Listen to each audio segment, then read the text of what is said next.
Dr. Imran Mahmud studied medicine at Oxford before studying public health at Harvard on a Fulbright Scholarship. He then ranked first in the country, entering the Ophthalmology training program, promptly leaving and joining McKinsey. In 2018, he co-founded NYE Health, raising over £4 million. He's now a startup advisor, angel investor, digital health consultant, and content creator. We speak about angel investing, which was traditionally a way in which high net worth individuals could invest in small startups, but is now increasingly becoming possible for many more people. We speak about the digital nomad post-economic lifestyle and whether doing whatever you want, wherever you want, actually makes you happy. And one of Imran's principles, to be interesting, do interesting things. I hope you enjoy. So in terms of angel investing, can you talk a little bit about how one gets into that? So I'd be really interested to know what kind of capital you need. Is it something that you can do when you're not extremely wealthy?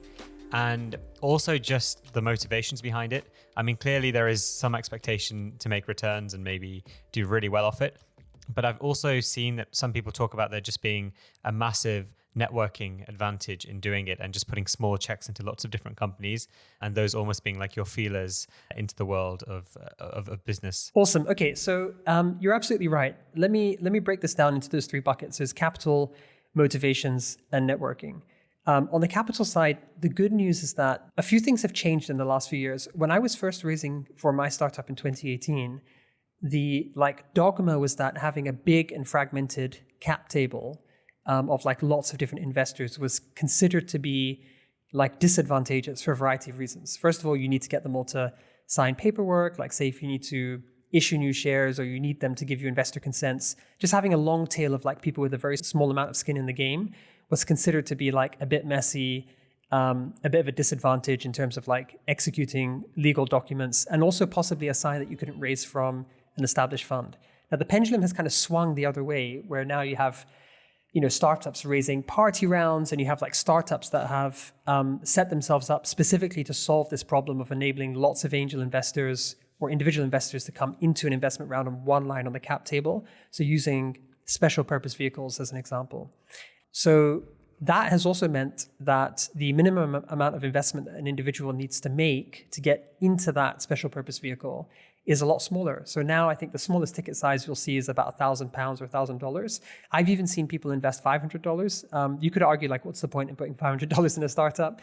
But we can talk about that in a second. So capital requirements have generally come down, and the environment has become more permissive for small tickets, particularly through vehicles like special purpose vehicles. Companies that do that are AngelList, there's Vauban that was recently acquired, there's Odin, and I've used most of these products myself.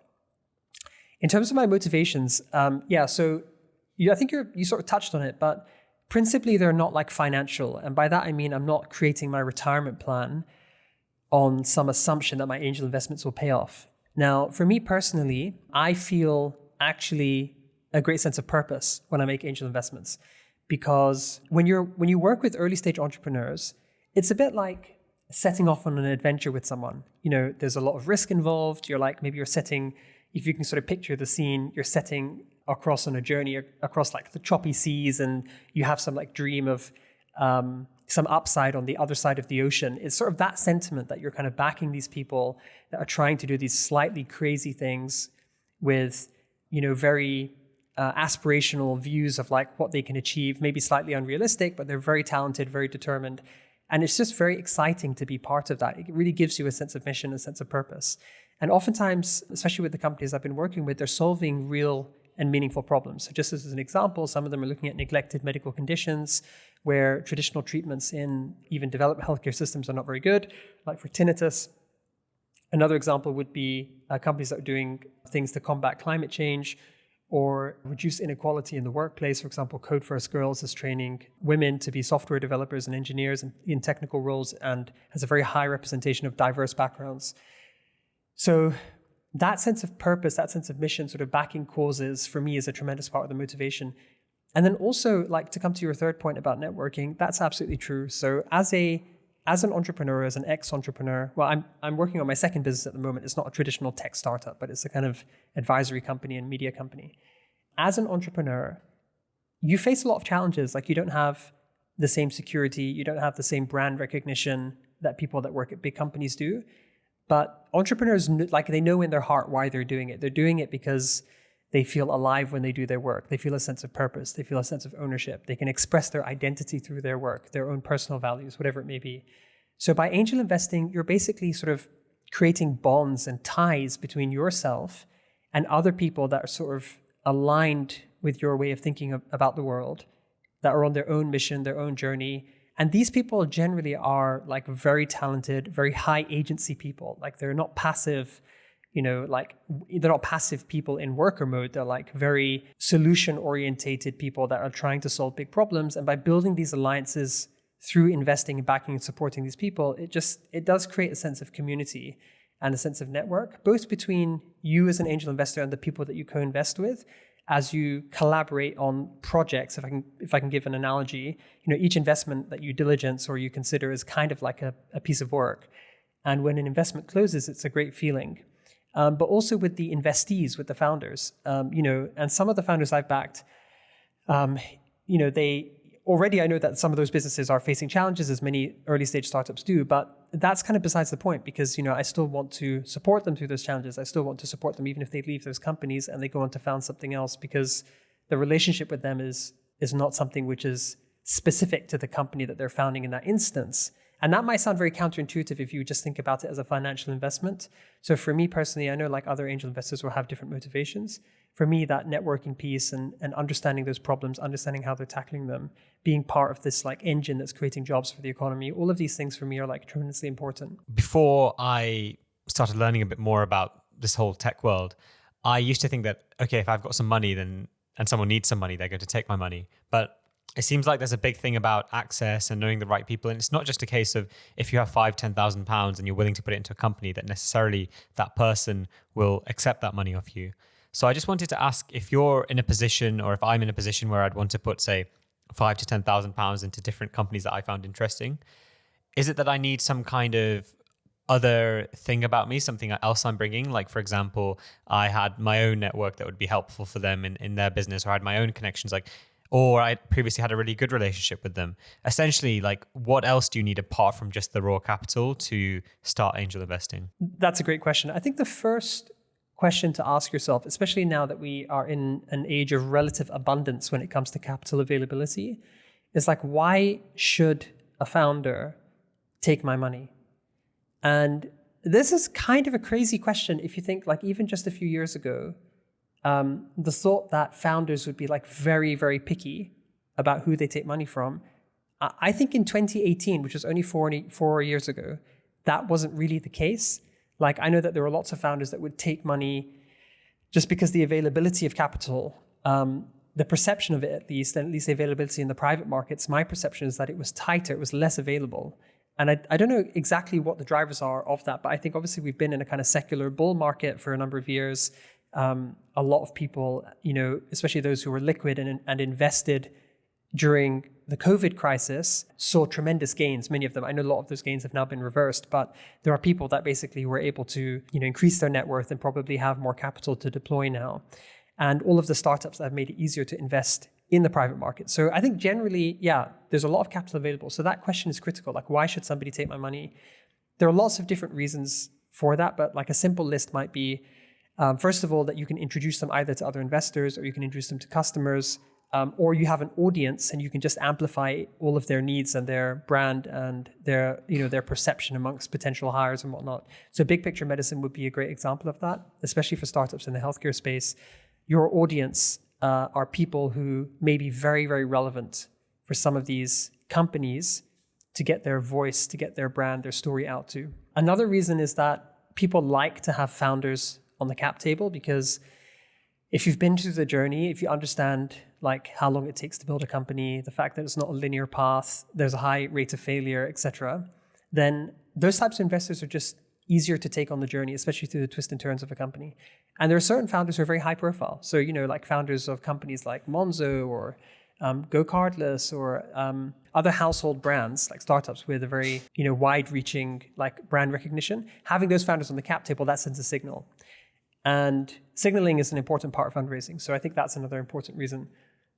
The final thing I would say is that in some cases, people have very specific skills, very specific knowledge. So I recently invested in a company where one of the execs of the biggest public company in that same space, one of those execs has invested. In fact, there's two companies like that.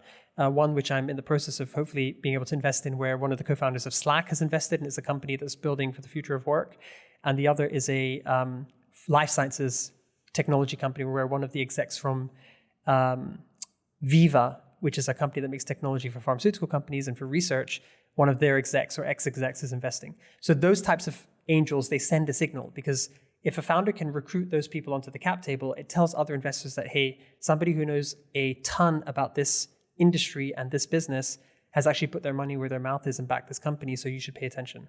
Can we touch on one of your ideas, which I think is really beneficial related to networking, which is to be interesting, do interesting things? Yeah, absolutely. So I think that the internet rewards people that are interesting or funny or can express their ideas well. And I have found myself in a situation before where I've thought like, what can I create content about? What can I talk about on the internet? Because I recognize that having an audience and creating content is an important part of like how you present yourself in the modern world. I mean, people will Google you before a job interview, before a podcast, before a call. It's bound to happen. But also, no matter what you want to do, especially as an entrepreneur, having an audience will make your life easier. Even as academics these days, like having an audience, I'm sure makes your academic clout a lot stronger. So if you are struggling for like what to create content on, or what to talk about, or how to be of benefit to people, I think this mantra is like really powerful. If you want to be someone of interest that other people would want to follow your tweets, your video content, your newsletters, whatever it may be, then just do interesting things. And it's also like a good recipe for life in terms of skills development, in terms of network development, building experiences, is just do interesting things. And I'll leave it to like listeners to decide what an interesting thing is in this context, but it might be learning something, it might be taking on a challenge, it might be reaching out to someone, taking a risk of some kind, documenting the process. All of those count. So that's how that's the context in which I think about this quote, is that especially if you're like struggling for direction, not quite sure what to do at this phase of your professional journey, whatever it may be, one thing I say to people is like, don't sit in a room and try and like cogitate your way through the problem. Like go and do something, like find a problem and apply yourself to the problem. And if you want to be interesting on the internet, then document the process. I think the reason I like asking you about random topics is because you've had a very diverse and like rich experience in different fields. Some of the more traditional academia, clinical medicine side of things, and then some of the more rogue, I mean, starting your own startup and exiting rogue that is the right word. And investing in things like that. And I don't want to try and, work out how much money you're earning at different points of this journey. But it's clear that at certain points you're probably earning a very decent amount, and at other points, like working at the NHS, you probably weren't earning that much.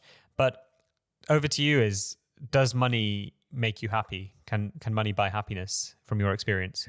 Good question. So I published in one of my videos, I did say a little bit, I think it was the video on wealth creation. I'm not trying to plug it here, but there's like a little animation in there about how my annual salary has changed as a multiple of my salary first year out of medical school. And like, honestly, it has fluctuated by a factor of 10x year to year. That's not an exaggeration. So I think for many people, first of all, like that is a very difficult thing to contemplate, because when I say fluctuated, I don't mean it's gone up. I mean, sometimes it's gone down and other times it's gone up. And so for a lot of people, they think that, the kind of inevitable progress that they need to sustain in their career is like partly measured by the fact that their salary always trends upwards. The truth is that if you want to do something that can take you to the next level of skills, credibility, income, you often have to take a step down. You have to take a risk. Your salary and your income will drop in the near term for it to go up in the long term. Think about an example where someone who quits their job in order to like start a company. Okay, that company might fail, but in the first instance, they more than likely will take a pay hit. They may then make a lot more money in the future. It's not guaranteed, but they'll have that initial dip before things can come back up again. So specifically to your question, does money buy happiness? I think in my case, money buys freedom, and it also buys the ability to like do stuff that I believe in. Maybe that is freedom as well. When I say freedom, what I mean by that is that for us as a household, if we did not, like me and my wife, if we did not want to both work full time, for example, then your earning power creates that cushion to reduce your hours. Some people, by the way, will never reduce their hours, because I have come across people where their mentality is like, I'm going to keep increasing my earning potential, but I'm also going to like keep working full time. Our view is that, there's a certain amount of income we would like to make in order to sustain a certain lifestyle, to save, to invest. When you have children, you have to worry about these things. But we will buy some of our time back by like either, outsourcing certain things or just not working some of the time. Particularly as we homeschool our children, keeping some time free to do that because they're not at school, which is kind of like a form of childcare all day. It's important. So money buys freedom in our case. It also buys the freedom from and freedom to. Freedom from anxiety, freedom from having to be somewhere at a specific time, do a specific activity that you're basically bound to do. And also the freedom to do things like to travel, to angel invest. These are all examples.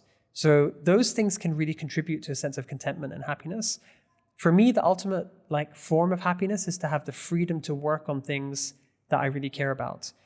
And that is, for me, enabled by money. So it's not that I don't want to work. My idea of freedom is not like to sit on a beach. I don't think I could survive for more than a day, barely a day. But if I could choose to do work that I'm interested in on terms that I'm happy with for the amount of time per week that makes sense to me from places in the world that are interesting for me to work from, then that's good. And I think money is a big part of that. Well, then let me follow on and then ask you about whether freedom or autonomy gets you happiness. Because, you're now effectively living a digital nomad type of life with your family where you can travel to any city in the world and work from there.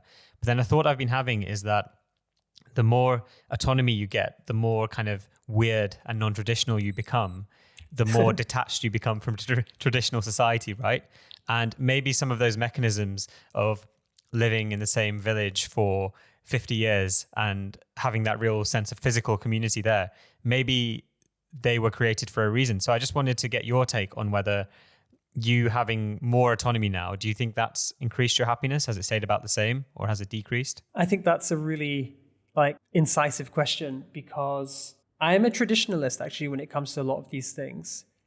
And these periods of travel, whilst they do create tremendous opportunity to experience new things, and that's kind of exhilarating in a way, they do create certain challenges. Being away from family, being away from those social ties, losing a sense of routine, at least in the kind of transition periods between moving from one time zone, one geography to another.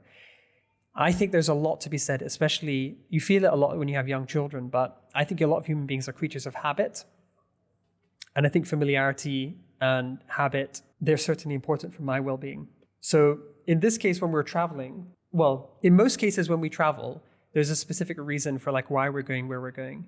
So in this particular instance, the reason that we've come to Malaysia is because our children are learning Mandarin, Chinese, and bringing them to Malaysia is an opportunity to pop them into local schools so they can get exposed firsthand to a Mandarin environment.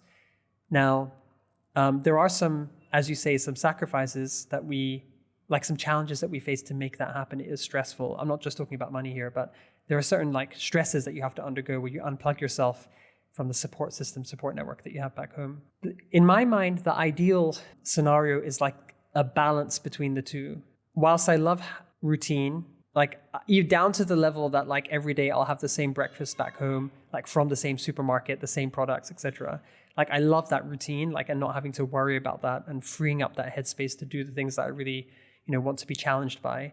Being able to mix it up with these periods of travel, that balance for now feels quite fun. I think when my kids get a bit older and they need more stability, a bit like I had stability when I was, between the ages of 7 and 18 or 6 and 18, I think that my children will need that at some point.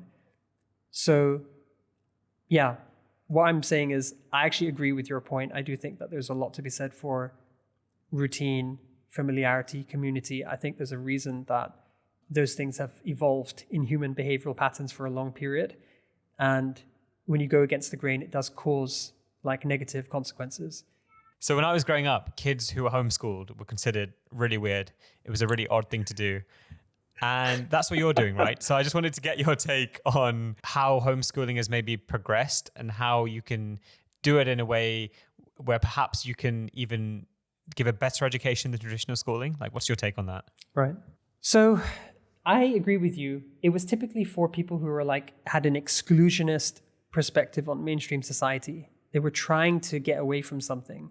In some cases, that was like, particularly conservative religious groups, people who were, like effectively hippies or whatever it may be, like fringe groups.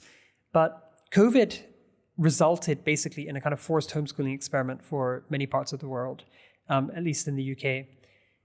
The way that we homeschool is that we don't actually do most of the education ourselves. We do something called microschooling, which is where our kids like join small groups of children, 5 to 10 children, that are being schooled by a trained teacher in an out-of-school setting. So it's a smaller group. It might be slightly mixed ages. It's less contact time, but it's a much smaller group of children per teacher. And as a consequence, our kids have a lot more free time. And also we can augment the schedule with certain topics or certain activities that we feel are important, especially in early childhood, that traditional school will struggle to provide unless you were going to pay, large sums of money. And because we want to have a big family, forking out thousands of pounds a month on education at this age feels like a trade-off that we're not quite willing to make just now. I also think there's a separate question, which is like, when you're talking about, are homeschool kids weird, or are they just like outliers in some regard? What is your norm? If your norm is like playground socialization, wherever that is, there's that like bucket of experiences that kids get in a traditional school playground. If that's your benchmark, yes, homeschool children, they have like a slightly outlier experience. They have very different social patterns, et cetera, et cetera. For me, that's not my benchmark. The way that I think about it is like, are they well-adjusted and happy? Are they interested in the things that they're learning? Are they getting plenty of physical activity? Are they spending time with their parents and teachers and people that we feel like really thrilled for them to spend time with? Are we nurturing their creativity? Are we, all of these types of questions, which are more like tuning into like a slightly different benchmark that we are creating for our own children around what feels normal for us. I think schooling is a tremendous, service. Like, I have a huge amount of respect for school teachers. There are many school teachers in my immediate family, including both my wife's parents. So it's not like a critique of school per se, but it's more just that, especially in early childhood, for us now, this actually works quite well, and it feels like we can provide well for the children. It also gives us the freedom and flexibility to travel. There's a separate thing, which I haven't gone into much detail here, which is like the stuff that we deliberately lean into with homeschooling, which is sort of thinking like, if the world is changing as fast as it is, and even in the kind of COVID pandemic, so many things about like, even for me personally, like how I make my money, what my work looks like, where in the world I work from, like all of these things have totally transformed. And the skills that you will need to succeed and thrive in the future as the world of work is changing, those skills, I'm not sure that like the schools that we would have access to at this moment in time would be able to keep up with that pace of change. I think we've got a better shot at doing some of that ourselves. So as our children get older, I think we will spend more time on certain types of skills development, certain types of resilience, certain types of like life experiences. Even simple things like, most schools don't do a great job of teaching children how to prepare their own food, how to, actual skills that they can use to earn money above like a minimum wage level of earning when they leave school. So, there's a lot in those buckets that matter to us that we would like to teach our kids. So Imran, when I speak to a lot of people who are a bit older than me and are essentially hustlers, and I just don't think I get an honest answer to this question because it's so personal and there's so much investment gone into it. But essentially it's that, if you've gone through your 20s kind of hustling and then you have kids, is that a massive loss in terms of your career potential and your velocity? And do you have to make a big sacrifice to do that? Like, what's been your experience of having kids and what impact that's had on your career things? Because just from my analysis of you, it seems like you'd achieved a lot of the high bandwidth things that you're going to do or that you have done before having kids. And now that you've had kids, you've gone to more roles which are more conducive to that kind of lifestyle. So I just wanted to hear your thoughts on that. Interesting. Okay. So just to sort of get the chronology right. So when I joined McKinsey, 5 months after I joined, I had my first child. And then I resigned 2 months after I had my second child. My first child was two and a half at the time. And I had my third child when I was at the startup, about a year before I left the company. So there are definitely trade-offs in working a busy professional life and having a young family. You can't, I don't think you can have it all if you're like climbing the greasy pole and working 70 hours a week in a job which demands you to be in certain places at certain times and doesn't afford you that flexibility. Like, you will make certain sacrifices. You will see your children less. You will see your spouse less. You will exercise probably a bit less. There's something that will give. From the way that I have thought about it is that, and a lot of this I'm sort of figuring out as I go. I don't have it all figured out. But first of all, if you think about a traditional career story, in the first third of your career, say when you're like 21, 22 until 35, in those initial years, for many people, for some people, that's when they settle down and have children, young children. And then 35 to 45, 50, like maybe their kids go through their teens and then they like pop out and go to university, and then sort of empty nest years start from the age of 50 plus. The way that I think about this is that for many people, those early phases are when they're most busy, and then like when they have more flexibility, when they're kind of coasting or cruising, or maybe they have like financial security, their kids have actually left the household. Now, my wife and I, we really want to spend a lot of quality time with our children when they're young. We want to travel with them. We want to be there, like spending time with them on a day-to-day basis. Like, I want to eat with them every day, like if I can, 3 meals a day, otherwise at least like breakfast and dinner. So I've sort of conceived of my career like turning those phases a little bit on their head, where, I had a busy part at the beginning, but in this middle period where I'm going to have this like unique opportunity to spend time with my family, and other things as well, that like, if you lose track of your health, for example, in your 20s and 30s or early 40s, then it will bite you in the ass when you're in your 50s. So I want to take care of all of those things now. And I sort of wonder if I can have like almost like an encore in my career when I hit 45, and my eldest will be like 16 and my youngest will be 8 or 9, maybe even a bit older than that, when I may like rededicate myself to a traditional like organizational leadership type of role in a large company, whatever it may be. So I've sort of flipped that a bit on its head to say I'm going to take that latter period where I have much more autonomy and control, I'm going to bring it earlier. But how do I do that? How do I make that work? Well, there's certain things I need to do. I need to own equity in things so that I have a shot at financial freedom, so that in this period I'm not like, missing out on the financial security that I would otherwise have had in my 50s. The second thing is I need to really think about how I can maximize my earning potential for now.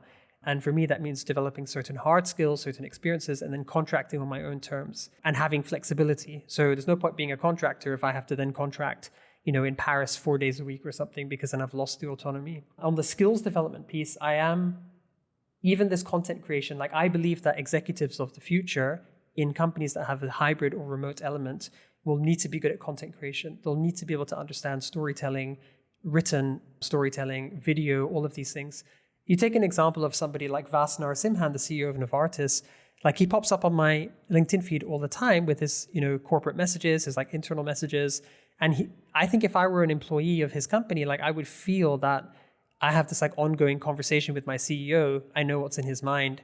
I know what he's like to talk to. I know what his personality is like because it comes through on the camera. So one kind of experiment I think that will emerge in the course of my career is like, does this pay off?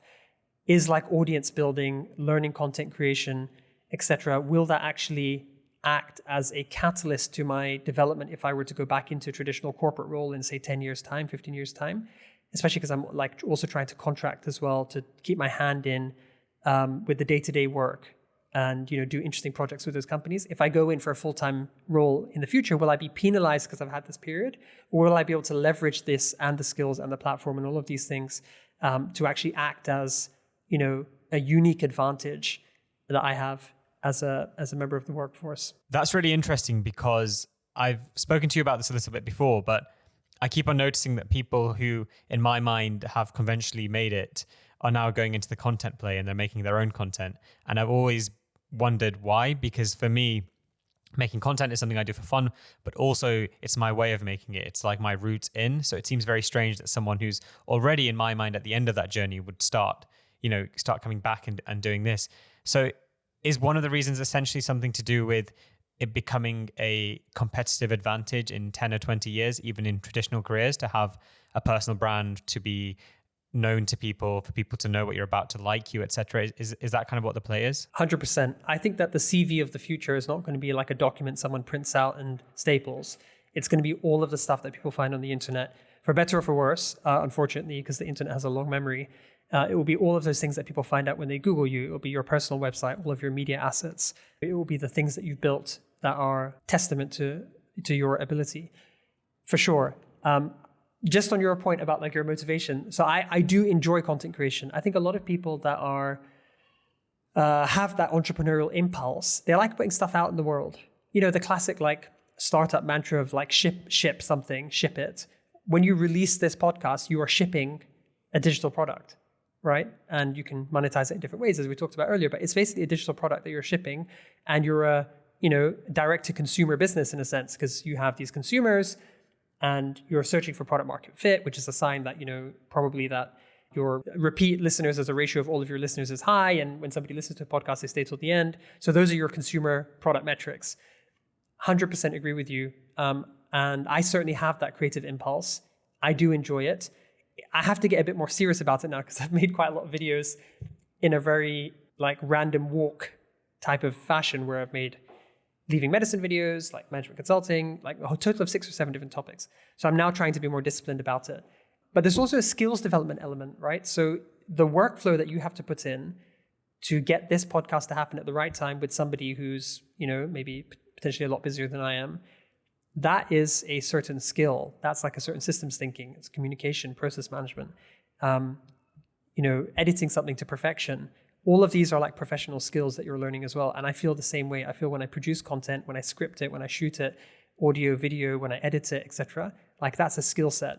And even in the future, if I'm not doing it myself, but just like I'm in a business where we're producing content as part of a marketing strategy, I now will probably have more experience than most people in the room, unless they're like professionals in this space. Do you think it'd be more useful to know how to code or how to make good content?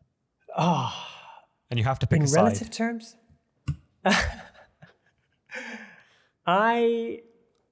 If you could be like exceptional at one or the other, I think you would be solving for slightly different things. So if you're an exceptional engineer, you will be paid extremely handsomely, and you will have your pick of any career. Or you could start your own company, but that will still probably be stressful, because it's not just about being good at coding. But you'll have a great like menu of professional options to pick from, and financial security. If you're an exceptional content developer, you'll have to deal with everything that comes with fame and recognition, which is a very mixed bag. And you may become financially wealthy, but not necessarily.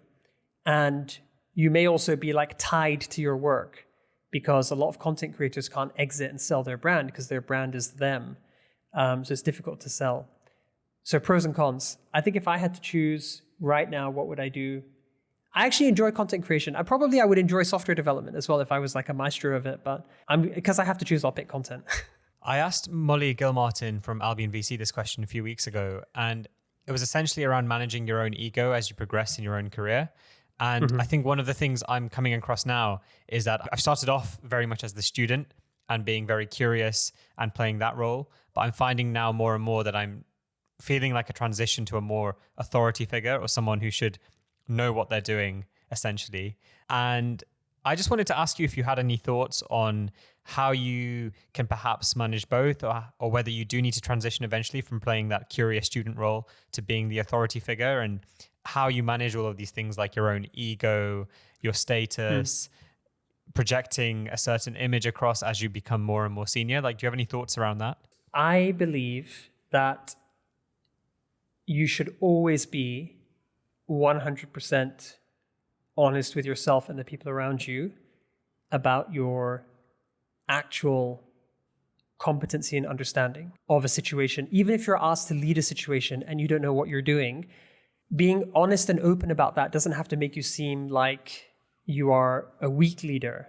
Let's say, for example, I was in a company just now and I was facing a challenging situation which I didn't fully understand. My instinct would be to be very open about that, but to share with my team like how we're going to solve that. Like, which expertise do we need to bring in? What decision framework or what values will guide us as we navigate a period of uncertainty or a period of immense challenge? That's how I would approach it. And my instinct from my work is to do it in that way. because I think that engenders trust and confidence. I think that there's a certain type of like authority figure that is masking a lack of confidence. And it's partly as like the fake it till you make it thing. If you take it to its extreme, which is that you are actually faking it, I think that's very dangerous. I mean, healthcare is a special example where that's very dangerous, but even in business. So my instinct is to really adopt the amateur mindset. And the interesting thing about the etymology of the word amateur, I think, is that it comes from the root word meaning somebody who like loves something, loves to do something. If I've got that wrong, just cut it out. But demonstrating that you're learning and developing and constantly improving, for me, feels like the right thing to do. Last thing I wanted to ask was, have there been any habits or ways you approach problems that have been helpful for you in your career? A few things here. So I certainly think that spending most of my 20s off social media really helped me. I was at medical school when Facebook was released. So prior to that, there was no Facebook. And it wasn't like a huge part of my life in the early years. There was no WhatsApp. I never really used Instagram until I created an account to like share my video content. Same thing with TikTok. I still don't have a Facebook account. So I'm sure, because I see now as a content creator, when I have to dip into those platforms, how much of my time they can consume. So for me, like the ideal balance to strike would be to be a creator on those platforms without falling into the consumption trap. I do think it's a trap because I think a lot of these technologies are, weaponized is like a strong word to use, but in terms of people's attention, I think it's kind of weaponized. So that's the first thing is like, take control of your time, take control of your focus and your attention, and deploy your energy on things that really matter, whatever stage of life you're in. The second thing is around habit formation. And I think a big part of that is like surrounding yourself with people that are trying to build the same kinds of habits, whether it's regular exercise, eating well, but also trying to default some of the decisions in your life towards like default healthier, default more focused. As an example, how you set up your house and your working space, like for me primarily, like, am I setting it up as a place where I can work really well and I can work out? Or am I setting it up as a place where like I can play video games and like watch films, even though it's something I don't do that often? So doing the former means that it just becomes a lot easier for me to avoid distraction, to work exercise into my routine, to cycle as part of my commute, whatever it may be. The final thing I would say, like this is a bit of a random list, but just to add one more thing, I would say that whenever I am facing something challenging or like a big task or big goal, my instinct is to just run headfirst at that problem. Now that can get you into all kinds of like difficult situations from time to time. The benefit that I have sometimes seen is that, I'm able to break the back of a problem. In the world of content, for example, people say like, just ship the product. Even if you're not that happy with the video, the podcast, just get it out the door. So like thinking about something challenging and thinking, what can I do to just break the back of this thing, or like really commit to just getting it done? Whether it's having someone to hold you accountable, whether it's scheduling time in your calendar to like break the problem down and move it forward, so it doesn't feel like a big unstructured thing that you can't quite make sense of.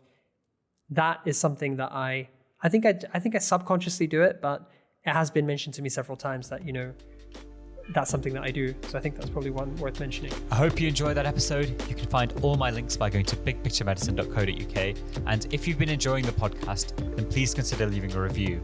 And by the way, all of these episodes are now available on YouTube and on Spotify in video format. If you did enjoy this episode, you might like episode 73, which was my first interview with Imran, in which we talk a lot more about his origin story. Thanks for listening.